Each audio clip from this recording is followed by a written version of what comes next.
Welcome to our webinar. I'm Shari. I'm a Google My Business consultant at Radar 8, and I'm joined by my colleague Sarah, who's also on our Google My Business team.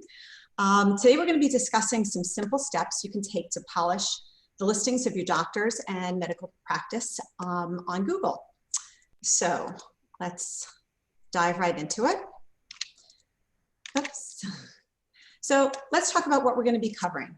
We're going to be going through how to create or claim your listings.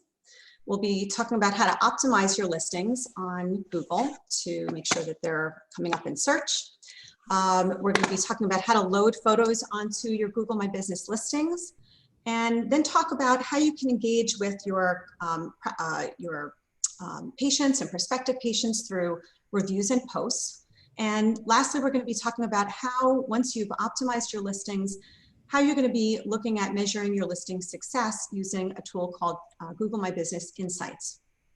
So let's just make sure that we're all on the same page when we talk about creating a listing and what a listing is. So let's see, I'm just gonna, oops, go back to hop online to do a search. For some reason I'm not getting my, it's not allowing me to go to the web search. Okay, there we go. And here you go. Great. So first we're gonna do a direct search. So let's say I'm looking for a pediatric ophthalmologist and someone recommends a specific doctor. So we go on, I'm gonna type in Dr. Mark Steele. And we're going to see that his listing will populate right on the right.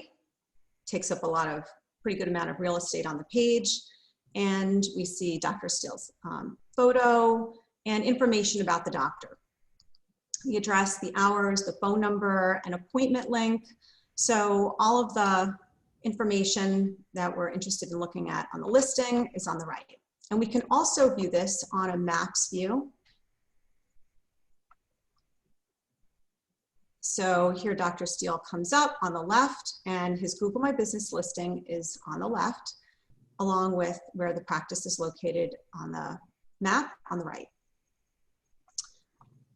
And you can see all the information is still there, photos, reviews, a sample of reviews that are shown by Google, and further information, so more detail on the reviews. And if we scroll all the way down, we can click on all reviews. So that's a direct search. And let's see if we, let's say I just wanted to find pediatric ophthalmologists near me. That would be a discovery search. So I'm going to type in pediatric ophthalmologist near me. And you'll see the listings come up. You're not going to see full listings like we did before, but you'll see an abbreviated version of each of the listings down below. And this is what Google calls a 3-pack. So Google has an algorithm that they use to determine what practices, what listings will show up in this 3-pack. And it's sort of Google's secret sauce, so they don't really tell you what the magic is to get there. But we know after optimizing thousands of listings for our clients at Radar 8 that by optimizing the listing, you increase your chances greatly of having the listing show up in that 3-pack. And if you go to the maps view, you can also see all of the listings. And here, of course, the listings are going to be shown along with lots of listings and lots of reviews, so patients have their choice. So that's really what we mean by a Google My Business listing, and this is what we're going to be focusing on today. So let's go back. And Sarah's going to walk you through how to create a, well, actually, we're going to go back. Let's talk about why optimizing your Google listings are so important. So your Google My Business listing, you can think of like a billboard on the side of the road. this is what a patient or a prospective patient is going to see even before they get to your website. So it's really important that it's something that enhances your brand and your image and represents you as a practice. And what you want to make sure that you have on your listing are great reviews. And by great, I mean lots of reviews, good quality reviews, so high reviews, and recent reviews. So, you know, patients, if you see a listing and the reviews are from a year ago, as a prospective patient, I may start discounting the relevancy of that review. So you want to make sure that you have lots of recent reviews too. The listing should have really great, compelling images. So whether it's the physician, if it's a physician listing, or the building that the practice is in, you want engaging images that patients are going to want to, you know, look at and click through and get them to, again, click on further to get more information about your practice. And lastly, the listing has to have clear and accurate information. So that means that it has important links that the patient is going to want to click through, such as your website, clicking on an appointment link so they can easily click on it and make an appointment, that it has information on hours so they know when you're open, and a great bio that lists good keywords that will help enhance the search engine optimization of your listing. So these are all things that we're going to talk about in more detail, but it's really important that your Google listings are optimized and look great. I think there was a Wall Street Journal article published last year, which talked about how important search and reviews are to patients making a decision on what doctors to see. And they found that 77% of people look at reviews before selecting a doctor to visit. So, you know, it's important that your listings look great and that they're optimized, that they're coming up when patients are searching for either your doctors or doing that discovery search, which is going to lead them to your listing. So Sarah's going to now take you through how to claim your listings. Right, thanks, Sherry. So before we actually talk about that, I wanted to impress the importance of your first step being creating a Google My Business account that you set up in advance that has a proprietary email address with your practice domain name. Like our example administrator here, John Smith at ABC Ortho, or at Rate, we actually specifically recommend that you create an email address like gmb@abcortho.com, which can be easily transferred and maintained within your practice, so that no matter what transfer of personnel may happen in the future, you have this one email address that is presiding over all of your Google My Business listings and can be easily managed from there. So you set up your account at business.google.com. And if you're like me, you may have multiple Gmail email addresses saved as logins on your computer, as you can see on the bottom right-hand side. So you want to ensure that anytime that you're working on the Google My Business listings for your practice, that you are logged in under that specific GMB email address and not any others.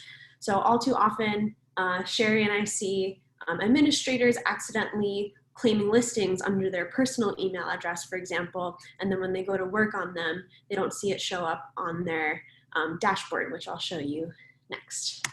So on your GMB dashboard, looks something like this. On the upper left-hand side of the screen, you can see it says Manage Locations at the top, and the listings are displayed below in alphabetical order.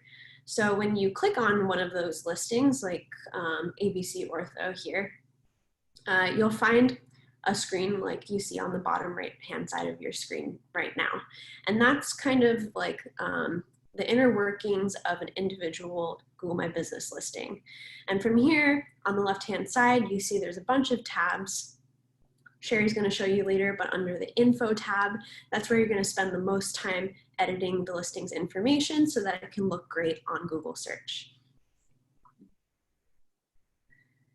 All right. So I just wanted to point out here that while some of you may have an idea of what Google My Business listings already exist on search for your practice right now, it's still important that you do a thorough search for any other listings on Google anyway that may pertain to your old practice locations or your providers and where they may have previously practiced. We won't dive too deeply into what that searching process is like, but it's important that you already know completely what is on Google for your practice and for your doctors before you get started. Simply because for most people, you'll end up creating some listings brand new, but you'll also be claiming a good amount of listings that are already existing on Google, or we just at Rate call them pre-existing listings. At the end of the day, you're going to do a little bit of both. So you don't want to accidentally create listings brand new for a doctor that may already have a listing on Google that can instead be claimed. So in accordance with the Google's best practices for doctor's office specifically, you should set up one listing per office location, and then as many listings as needed for each provider at each location that he or she practices at. So for example, if you have 6 doctors and 2 locations, you would start with 2 practice listings for each office location, and then you would have 12 listings to cover each of the providers at the 2 locations. This number would be edited if you had doctors who don't practice at all of the locations. Maybe if you have some doctors that only practice at one, so then you would subtract from there. But that's your baseline. Another important note is that for single doctor practices, you would only need one listing that has a hyphenated practice name and then the doctor's name. So this kind of like formula doesn't apply for single doctor practices. We just call this a fully fleshed out Google My Business presence. And you'll see, as Sherry will show you when it comes to editing the information and reviews and insights, that having those listings on search leads to greater visibility for your practice, for your providers. It makes sure that patients are receiving completely accurate, up-to-date information, and that any prospective patients can see as many listings pertaining to your practice as possible, as opposed to your competition. Now, creating a listing. This is a fairly straightforward process that you can do from your Google My Business dashboard under your GMB account. I've laid out 3 steps here, but I'm actually going to show you on a dashboard as well. All right, so this is an empty Google My Business dashboard. You can see the managed locations at the top, and right now there's no listings. They would appear here. So to add a location, step 1, click the big blue button that says Add Location. You want to add a single location. And from here, it would take you a page where you would type in your doctor's name and select Create a Business with this name.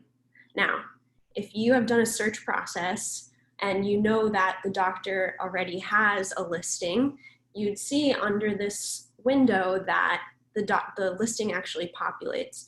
So this is claiming the listing, but right now we're just going to create a listing. So you would pick that top option and not the one in the drop-down menu. All right. Okay, now for claiming a listing, it's very tempting to just pull up the listing right on Google search and select Own This Business on the bottom part of the listing, at which point it would be claimed under whatever login you're searching under on your browser. We recommend against this at Rate just because we see, as I mentioned before, people claiming listings under the wrong email address. So the best practice here is to just copy the name of the listing, the title, which might be the doctor's name or your practice name, to your clipboard. You would go to your Google My Business dashboard, go through the same process, add location on the right-hand side, select Add Single Location, paste the name of your doctor there, and as I showed you earlier, you would want to pick that populated listing in the drop-down menu. That means you're claiming a listing as opposed to creating a brand new one. All right, so this is the tricky part. Just when it comes to claiming listings, not creating, just claiming. Some listings are currently managed by other Google My Business accounts, whereas others may not be. Depending on whether your listing is managed by somebody else at the moment or not, you'll have two different screens come up. The one you are hoping for is the one on the left-hand side here of the screen. And that's just saying you can manage this business right away, edit information and verify it, and you're good to go. In that case, you just select Manage Now and click through. On the right-hand side of the screen, this is where Google shows you this listing has already been claimed. Something in particular to note is that they display a partially hidden email address.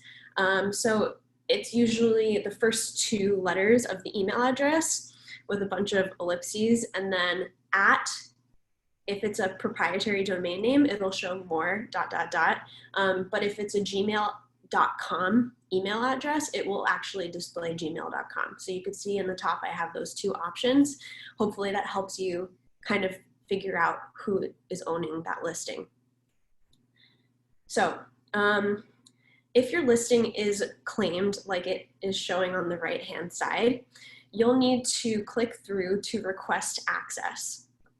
By doing this, you are going to be directed to a form to request access to the listing, where someone will be notified at their email address that you're looking to gain access to this particular listing.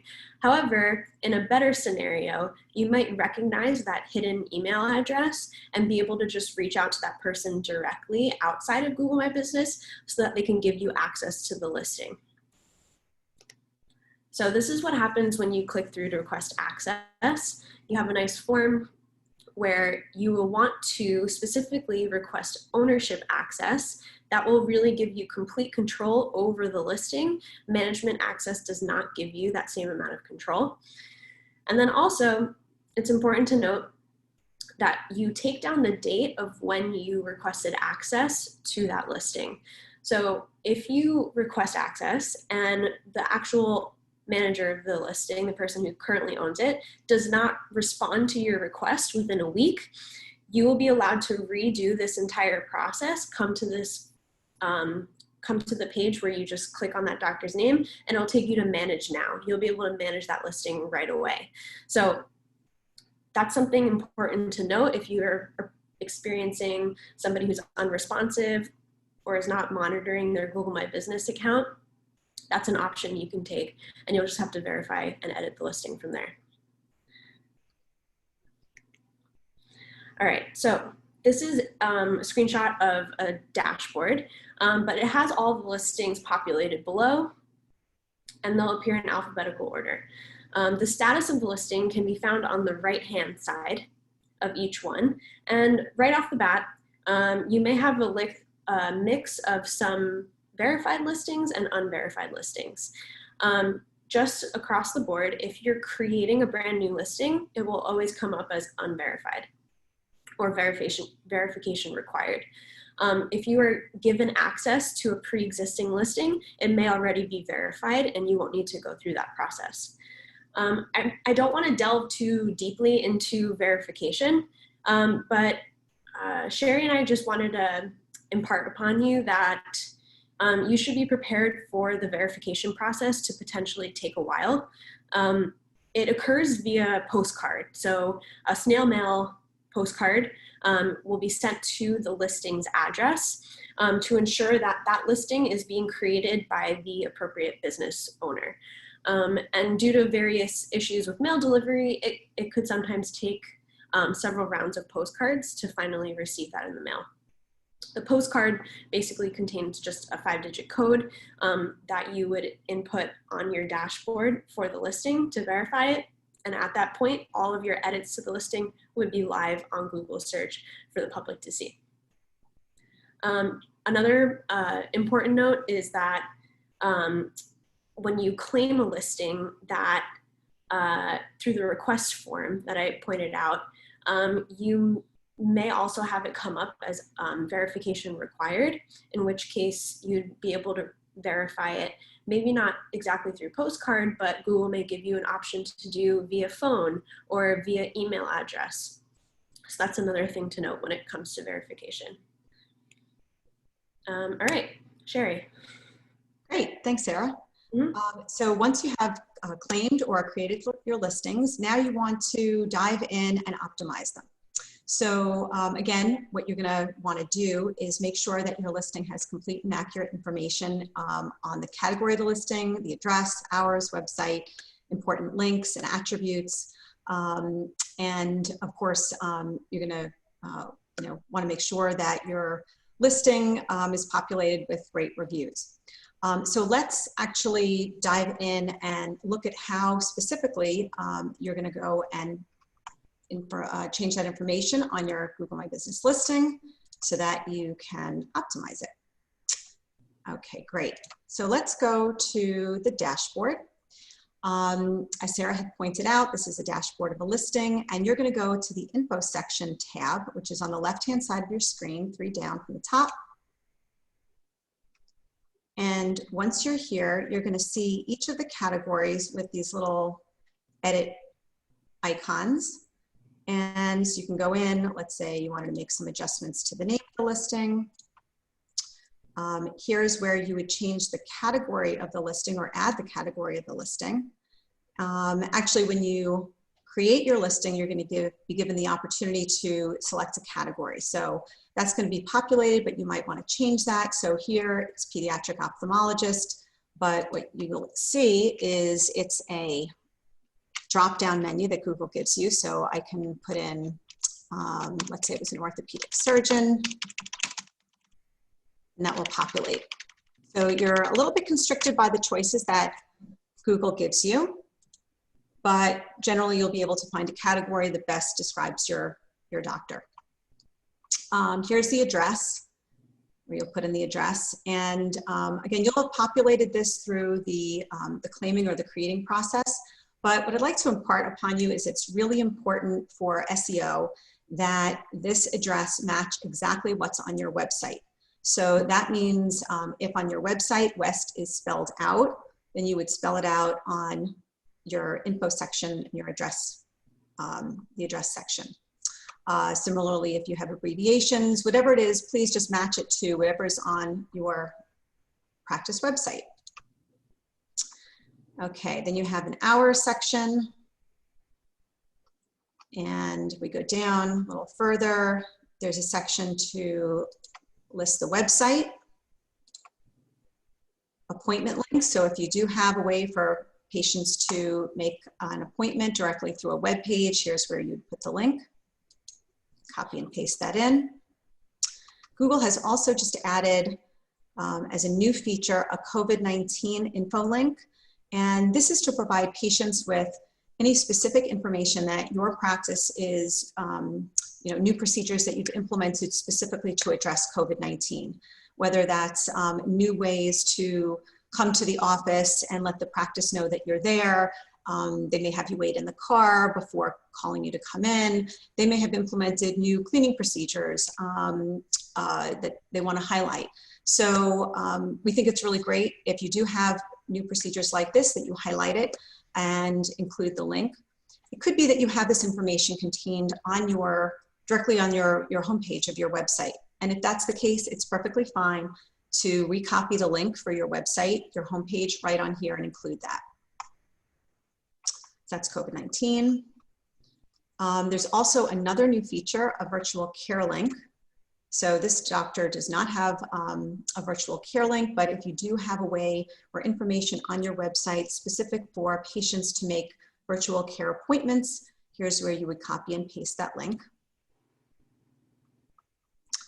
I'm just going to actually go back up a little bit. I want to point out one thing.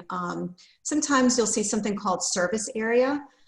It's important that you don't that you don't include a service area region on. Oh, thank you.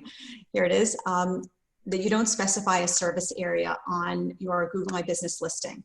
Service areas are for businesses that go out to their customers to provide services. Since medical practices are businesses where customers come to you, you would not specify a service area.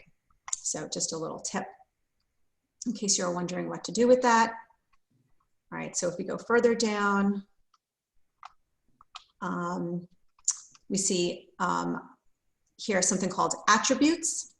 And if you click on the edit button, you'll see that these are ways for you to tag your listing with things that might be important to patients. So for example, let's say you have a wheelchair accessible entrance, or maybe you even have a wheelchair accessible restroom. All of the attributes are going to be marked with a plus sign. And if you want to choose them, you just click on the plus sign and it turns to a check mark. And you can also indicate, if you have online care, here's another place for you to indicate that this is an attribute that's, that you provide. And lastly, I'm going to go down, this is the business description. And here you'll see you have an area to provide a description of your practice or of the doctor. And you'll see that on the bottom, you have a total of 750 characters to write, including spaces, by the way. So this is a great section because it enables you to enhance your SEO with keywords, and we're going to be talking about that in a minute. So let's move back to our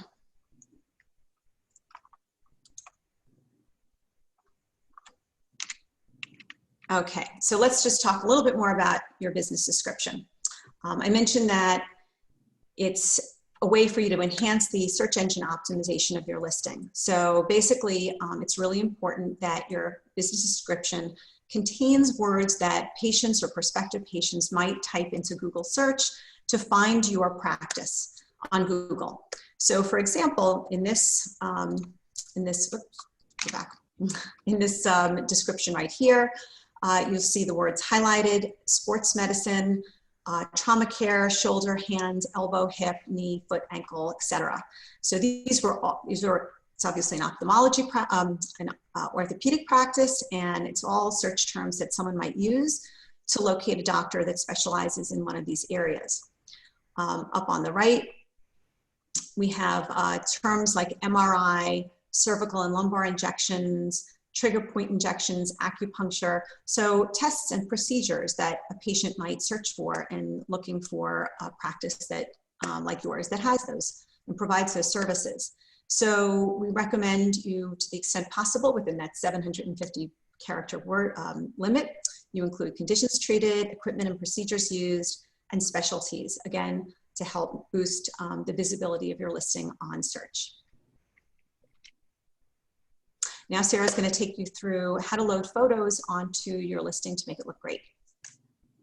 All right, right on. So the photos for your listing can be uploaded under the Photos tab on that left-hand column that Sherry pointed out. It's a little lower down. So once you clicked into that tab, I highlighted in red here 2 essential places to upload a clean, high quality professional photo to your listing. And that's under cover photo and profile, or it's sometimes called logo photo. The cover photo is that main picture that's most prominently displayed on the listing. So if you only have a cover photo that is been uploaded by like a random Google My Business user of perhaps like the street in front of your office, it doesn't come across in the same way as having maybe a practice logo or a really professional, well-lit external building photo where you can see your practice's name. So the difference between those is really just like a first impression that patients are seeing the second they see your Google My Business listing. The profile photo or the logo photo is slightly smaller. I'll show you later, but it's this icon on the Google My Business listing that basically becomes like your avatar if you're responding to reviews from the dashboard, but it's not displayed as prominently. However, we recommend that you upload 1 to each, profile and cover. We also recommend taking kind of a minimalist approach to uploading these photos. So it's enticing to kind of continue to upload if you have great photos of your waiting room, for example, or your examination rooms. But sometimes Google will display another photo that wasn't uploaded specifically under cover or profile, and it hasn't been designated as that most prominently displayed photo, but they'll choose that one instead. And that just has to do with Google's algorithm. So we found, over the thousands of listings that we've worked on, that if you just stick to those two categories, Google basically doesn't have a choice except to display the one you've designated. For office location listings, as I mentioned, instead of a headshot, you would have kind of an external building photo that's equally high quality, and using a practice logo is a great alternative if you don't have those available to you. Another quick pointer is to try to avoid big practice group shots on those Google My Business listings. And the only reason for it is they tend to become outdated faster than a headshot or a building photo. And unless you have plans to actively monitor the listing and update it very frequently, we found that it's just easier to have something that you won't have to change, especially with the addition of new doctors, for example. So I'm going to show you the dashboard view under Mark Steele's listing. Here we go. So this is under his photos tab, and you see that he's got some great photos uploaded there under logo and profile, or sorry, logo and cover. And I just wanted to point it out here that the difference between photos that have been uploaded by a practice administrator, by the doctor himself here on the dashboard, and ones that are uploaded by, a member of the public utilizing Google. So I'm gonna click on this one, and this is a photo of his waiting room, it seems. And you can see that there's a name that we don't recognize on the top left-hand corner. And then also there's an option here on the top right-hand corner with a flag icon. And by flagging the photo, it basically brings you to this form where you can fill it out if you feel that that photo does not represent your practice in a flattering way.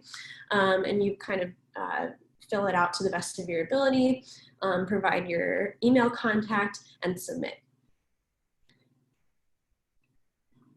Another way, and here you can see it again here on the flag on the top right-hand corner. However, this is a photo that the practice uploaded themselves. You can see because there's a blue box in the top left-hand corner saying that the owner of the listing uploaded it.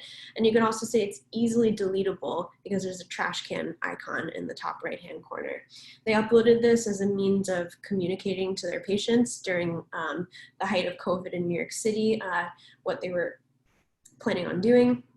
So this is just one example of seeing what you can upload, but still, keeping it minimal so that Google sticks to those photos that you've designated to display. Another thing I quickly want to point out is this is your Google Street View. If you've ever seen kind of the Google cars roaming around with the big camera pole on top, they're basically taking 360 renderings of the street and the sidewalk. This is not something that we can easily change what Street View is displayed. Generally speaking, if you have no photo uploaded, sometimes Google My Business will show this Street View instead. So I think it goes to show, having the picture of the doctor here is much preferred to, just the Street View outside of the practice. Present this again. One other thing I wanted to point out is there's some basic photo requirements that you can find on Google My Business's support guidelines. And we've noticed, or what has worked really well for us at Raider 8, is that if you're having trouble uploading a photo and getting it to display on your listing on search, it helps if the dimensions of the photo are square. So you might want to try cropping the photo on your computer to perfectly square dimensions and then re-uploading it. So you'll see here the resolution, both of the recommended resolution and the minimum resolution are with square dimensions. We also noticed that, if you have a photo that isn't the highest quality, but it's all you've got to work with for now, cropping it to be completely square will increase the chances of that maybe slightly lower quality photo still appearing on your listing. So definitely give that a shot. Another thing to keep in mind is that sometimes it can take up to about a half an hour for photos to appear on the listing on search after uploading it on the back end on your dashboard. So we just wanted to let everybody know that that period of delay is perfectly normal. If it extends beyond a half an hour, that's when you might want to figure out if your photo meets these guidelines or if you need to contact support. So if you're still having trouble, contacting support would be your last step. You would want to let them know that it meets all of the standards in the photo guidelines and it's still not appearing. Sherry and I have noticed that, if you just upload the photo and wait even for several days, Google will never address the issue in uploading the photo. So you really have to reach out to them to bring their attention to the fact that it's not displaying on the listing. And at that point, 9 times out of 10, it's going to display once you point it out to them. So it's just one of those things you have to be a little more proactive about. At this point, Sherry and I have talked about all of the different ways that you can edit the information on the listing to display on Google search to make it great looking, accurate across the board.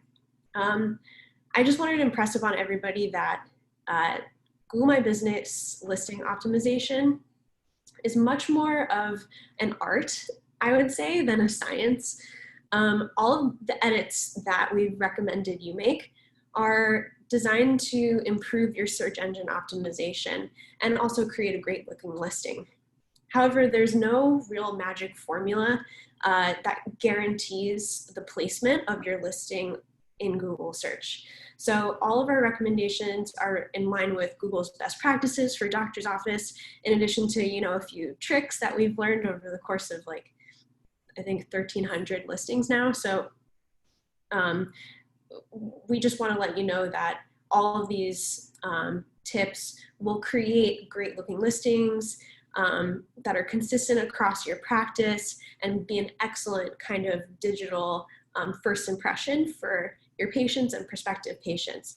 But the ultimate placement in search results is not something that can be guaranteed. All right. Sherry? Thanks for that disclaimer. Okay, so yep, let's go to listing activity. So clients will often ask us, should I respond to reviews? And our belief is that doing so is good practice because it builds trust with patients. So patients really expect their comments and their reviews to be responded to. And so by doing so, you're building that trust by corresponding with them and connecting with them. It also builds trust within Google. So Google really encourages businesses to interact with their customers within their ecosystem. And by responding to reviews, you're showing Google that you're a good business partner within the Google ecosystem. And we believe that they reward that by helping and boosting the SEO. Again, while Sarah had mentioned, there's no, magic formula to knowing that.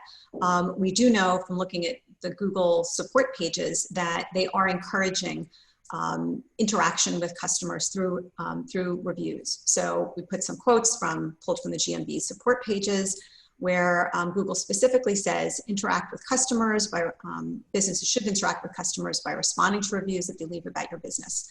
And it shows that you value your customers and the feedback that they leave. It also talks about the fact that high quality and positive reviews from customers improve the business's visibility. Again, that kind of gets back to the point we talked about earlier, which was the quality, quantity, and recency of reviews being important to boost the visibility of your listing. So let's talk about best practices in responding to reviews. So in general for reviews, when you're responding, you want to thank the reviewer. You want to keep your response very brief, professional. You certainly don't want to include any information, personal information that could identify the reviewer, even as a patient in the practice. So you wouldn't want to address them by name, but you wouldn't even want to acknowledge that they had visited your office. Again, this is all to make sure that your responses are HIPAA compliant. For positive reviews, you want to be careful not to ask the reviewer to do anything specific. So, spread the word about my practice. That's sort of viewed as a no-no. And sometimes a review will be a mixed review. So the patient will say, had a great experience with Dr. Smith, but was a little disappointed in my interaction with the front desk staff. Best to leave those be. It's a positive review in general. There might be some minor criticism, but it would be not worth your time to respond and engage with the reviewer to address that small point. For negative reviews, this gets very personal.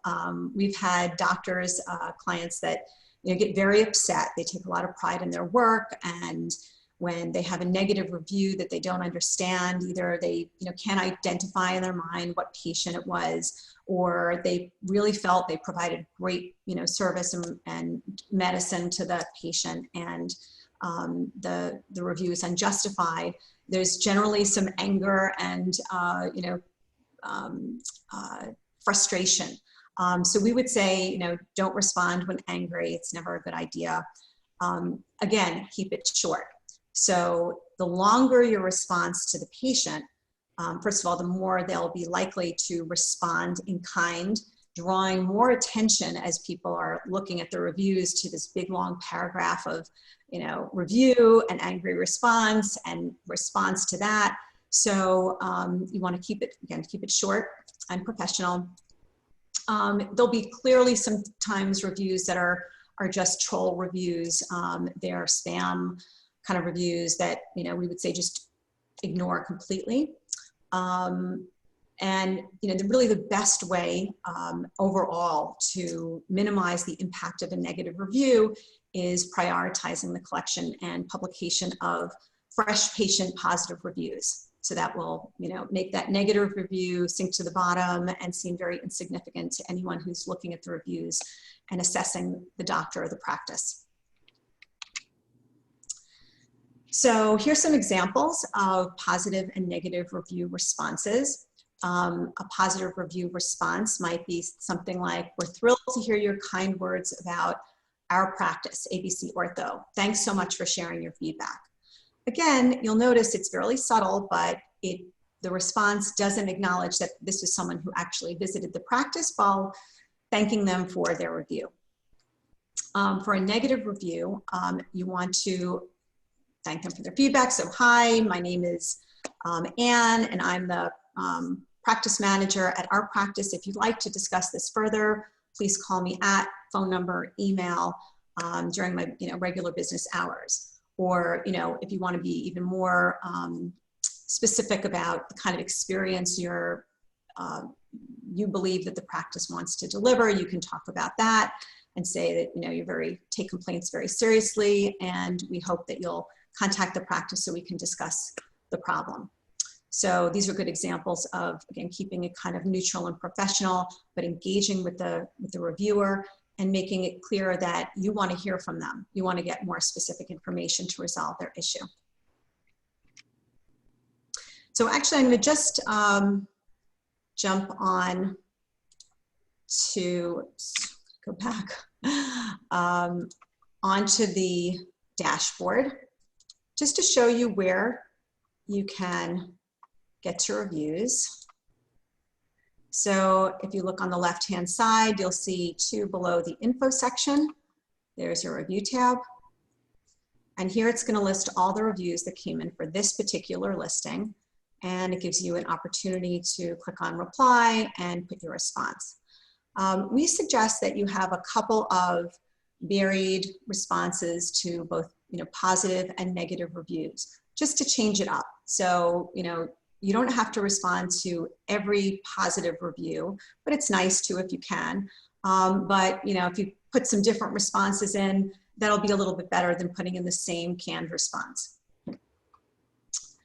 Okay.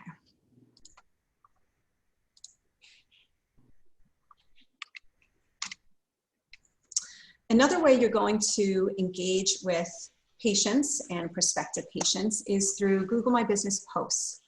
And this gives you an opportunity to provide information to patients that's timely, that might be related specifically to an event or something new about the practice, some intelligence you want to share, some research, new research that was published. It could be COVID-19 information, as Sarah had pointed out with Dr. Steele's listing earlier. Where you're going to find that is on your Google My Business listing directly on Google, all the way at the bottom. It'll say something like updates from Raleigh Orthopedic Clinic. And you can see on the right some examples of posts that Raleigh Orthopedic Clinic had posted. So it was, information specifically about joint issues, on the top and bottom. And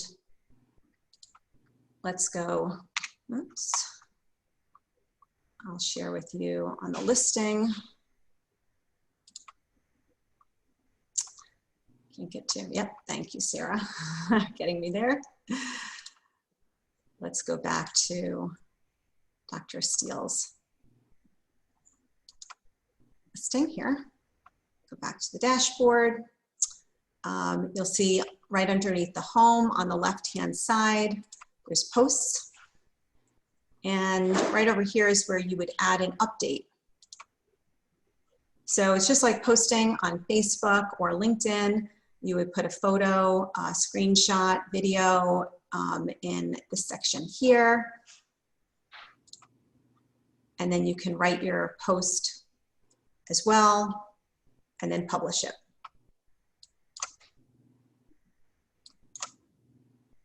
Let's cancel this out. So again, this is a great way to engage with your patients and prospective patients and show Google that you're engaging in that way. So here is Dr. Steele's listing. This is how it looks on Google search. And I just want to point out all the sections that we talked about. So here you see the nice cover photo. It's a great headshot of the doctor. The logo is the smaller circle headshot of the doctor here. Here's the website link highlighted. The business category is right underneath. Then you have the COVID-19 link, the address with the office hours. And by the way, you're also able to put specific special office hours. So if your office will be closing on a holiday, Google allows you in that info section to specify what holidays the office might have modified business hours or will be closing early or closed period on that day. Here's the appointment link. Then you have reviews from the web. And here Google will, again, just pull a sample of reviews. They could be good or bad. So hopefully we have lots and lots of good ones for them to select from. So they're randomized review samples. And then, whoops. And then you have the business description located below that. Sorry, I keep on clicking my mouse and forwarding. And lastly, on the bottom, you have the update section, and that's where your post will reside. So when you go down, you can see the post listed. Okay. Lastly, we're going to talk about GMB Analytics. So now you've optimized your listing. Everything looks great. How do you know how well your listing is performing online? Google gives you a tool, also accessible through the Google My Business dashboard, and it's called Insights, highlighted in red. And there are many sections within the Insights tab, but we're going to focus on just a couple that we think are particularly salient as you're looking to see how well your search engine optimization is for your listing. And that's going to be the keyword section. So what keywords are searchers using to find your listing? We're going to look at the direct versus discovery search. So how many searches are done through that direct, Dr. Steele, MD versus pediatric ophthalmologist near me search. and how patients are interacting with your listing. What specific actions are they taking on your listing once they've found it? So let's hop off and look at that.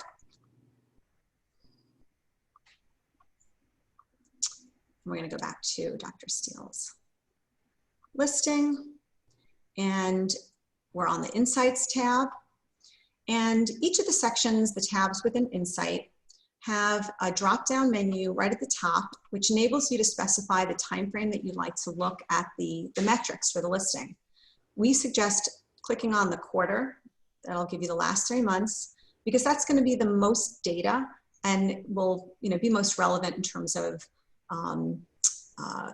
provide you with the information on how that listing is doing, because a week may not provide you with that much information, depending on how many searches have been done in that period. So this first section is queries used to find your business. So these are all the things that patients and prospective patients are typing in to get to that listing. And you could see right at the top, most users are typing in Mark Steele to find his listing. But right underneath that is the discovery search, pediatric ophthalmologist. So that's a category. And you can go down and look and see all the different search terms that people are using. And the first page is the top 10, but you can see that there are 319 different ways that patients are searching for Dr. Steele. And this is really helpful and important, because if you see terms that are listed here, you can make sure to include those in your business description. Again, enhancing the visibility for listing and boosting your SEO.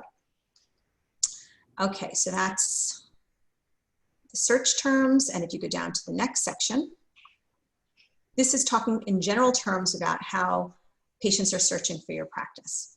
Again, let's change this time frame to quarter. And look at this, we can see the vast majority of the searches are being done on a discovery search.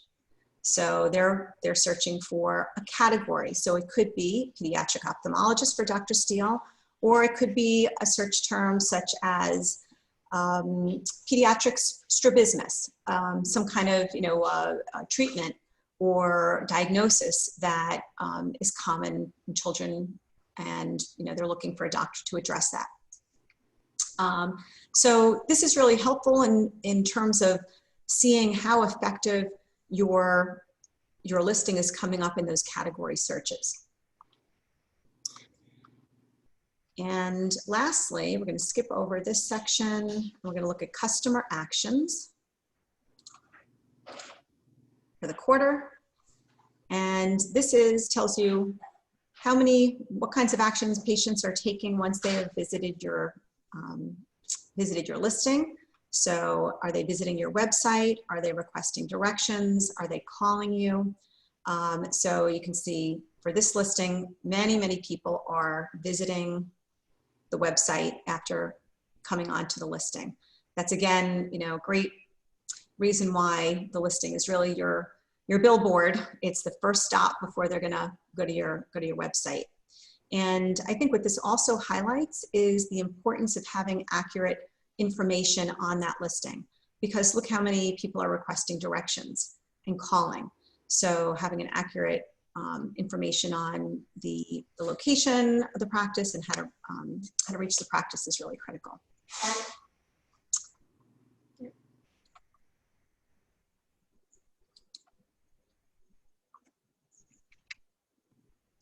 So that's it for our presentation. We've now gone over how to make your listing look great, optimize it for search, how to look at the performance of your listing, how to claim and own your listings. We're happy to answer questions that you might have now. So we can, I see there's no questions, but if you have any questions, please feel free to post. Sarah mentioned we dealt with thousands of listings and issues from our clients on creating and managing and optimizing listings. So we're here as resources if you have any questions as you go through and optimize and claim your own listings. And certainly we're here to help should you say, throw up your hands and say this is too hard or you run into snags. We're happy to help. You can contact us at Radar 8. Oh, we have a question come in. Okay, we have heard conflicting ideas about service areas. If we have service areas listed, will that count against us?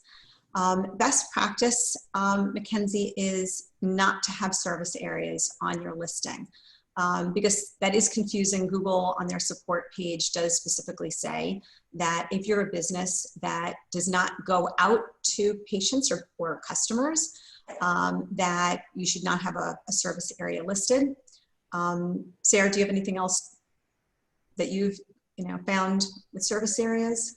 So actually, Mackenzie, I can think of like a few examples in the past that I've worked on where practices listed, like maybe the county they're located in, and at the end of the day, their listing got suspended because Google was confused why a medical practice had a service area.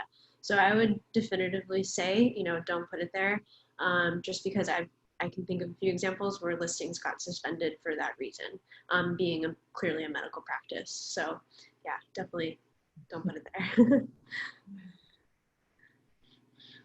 I hope that helps. Anything else?